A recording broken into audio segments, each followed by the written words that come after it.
नमस्कार दोस्तों, मैं हूं जितेंद्र दीक्षित। 4 पीएम महाराष्ट्र में आपका स्वागत है।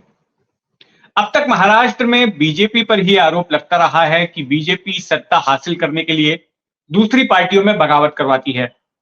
पिछले साल बीजेपी के ऊपर आरोप लगा कि उसने शिवसेना में बगावत करवा दी, जिसके बाद एकनाथ शिंदे शिवसेना में फूट डालकर अपने साथ विधायकों को लेकर आए और बीजेपी के साथ सरकार बना ली और उन्हें मुख्यमंत्री बनने का भी मौका मिल गया। इस साल भी बीजेपी पर आरोप लगा कि बीजेपी ने एनसीपी में फूट पड़वाई, एनसीपी में बगावत करवाई, जिसके बाद अजीत पवार अपने चाचा शरद पवार की पार्टी को छोड़कर उसे दोफाड़ करके सरकार में शामिल हो गए। लेकिन अब बीजेपी में ही बगावत के सुर सुनाई दे रहे हैं। बीजेपी के एक विधायक हैं, विधान परिषद के सदस्य हैं, इनका नाम है गोपीचंद पड़ालकर। गोपीचंद पड़ालकर ने अपनी ही सरकार को, महाराष्ट्र में इस वक्त बीजेपी, शिवसेना और अजीत पवार वाली एनसीपी की सरकार है, तो इन्होंने अपनी ही सरकार को अल्टीमेटम दिया है और अल्टीमेटम इस बात का दिया है कि महाराष्ट्र में धनगर समुदाय को आरक्षण दिया जाना चाहिए और अगर आरक्षण नहीं दिया जाता है तो फिर ये सड़क पर उतरेंगे अपने कार्यकर्ताओं के साथ, धनगर समुदाय के लोगों के साथ में। तो पूरा मामला क्या है, आइए समझते हैं। सबसे पहले तो जानते हैं कि आखिर ये गोपीचंद पड़ालकर कौन है। तो गोपीचंद पड़ालकर एक धनगर समुदाय के नेता हैं। 2019 में ये बीजेपी में शामिल हुए थे। उसके पहले ये राष्ट्रीय समाज पक्ष नाम की एक स्थानीय पार्टी के सदस्य थे, बीजेपी से जुड़ गए और इनको विधान परिषद में भेजा गया। विधान परिषद के ये विधायक चुने गए। अब महाराष्ट्र में बीते कई दिनों से धनगर आरक्षण को लेकर मुद्दा गरमाया हुआ है। धनगर समुदाय के लोग मांग कर रहे हैं कि उन्हें अनुसूचित जनजाति के तहत रिजर्वेशन मिले, आरक्षण मिले। ये मामला फिलहाल लंबित है। इसमें तर्क ये दिया गया है कि देश के बाकी हिस्सों में, दूसरे राज्यों में धनगर समुदाय के लोगों को आरक्षण मिलता है शेड्यूल्ड ट्राइब्स के कैटेगरी के तहत, लेकिन महाराष्ट्र में नहीं दिया जा रहा है। और इसके पीछे कारण ये बताया गया है कि एक स्पेलिंग मिस्टेक, धनगढ़ लिखने में सरकारी कागजातों में स्पेलिंग मिस्टेक हुई और जिसकी वजह से आरक्षण से ये लोग वंचित हो गए। तो अब मामला अदालत में है। दिसंबर के आखिर तक इसका फैसला आ सकता है, लेकिन इन्होंने चेतावनी दी है कि सरकार भी अपनी ओर से कोई कदम नहीं उठा रही है धनगर को आरक्षण दिए जाने को लेकर, और अगर 29 दिनों के भीतर सरकार कोई फैसला नहीं करती है तो फिर ये सड़क पर उतरेंगे। हाल ही में सांगली में इन्होंने एक रैली को संबोधित किया, गोपीचंद पड़ालकर ने, और उस रैली में उन्होंने एक नए संगठन की भी घोषणा कर दी जो कि इसी मुद्दे को लेकर बनी है। संगठन का नाम है हिंदुस्तान शिव मल्हार क्रांति सेना।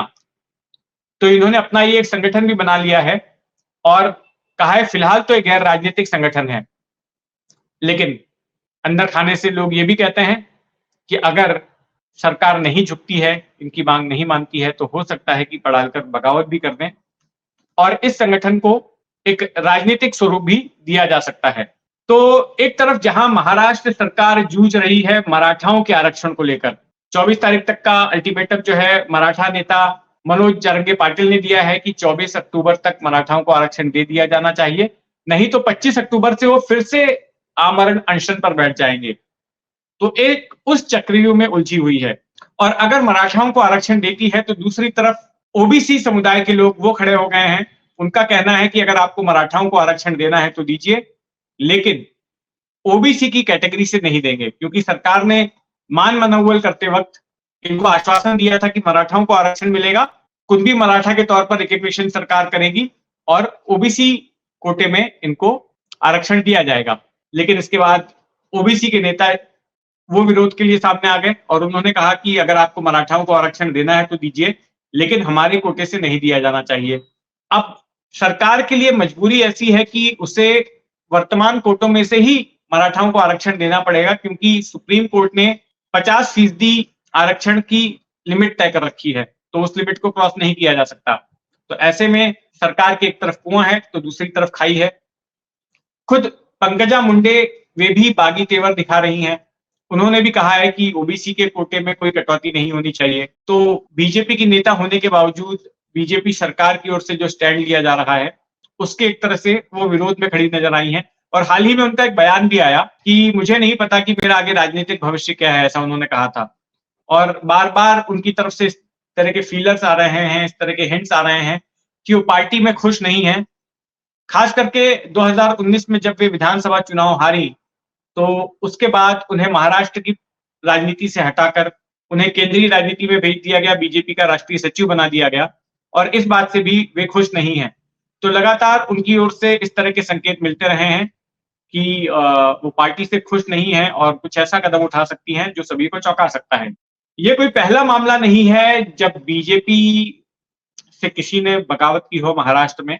इसके पहले भी अगर हम बात करें 2014 में जब लोकसभा का चुनाव हुआ था, तो उस वक्त महाराष्ट्र के विदर्भ इलाके से नाना पटोले सांसद चुनकर आए थे।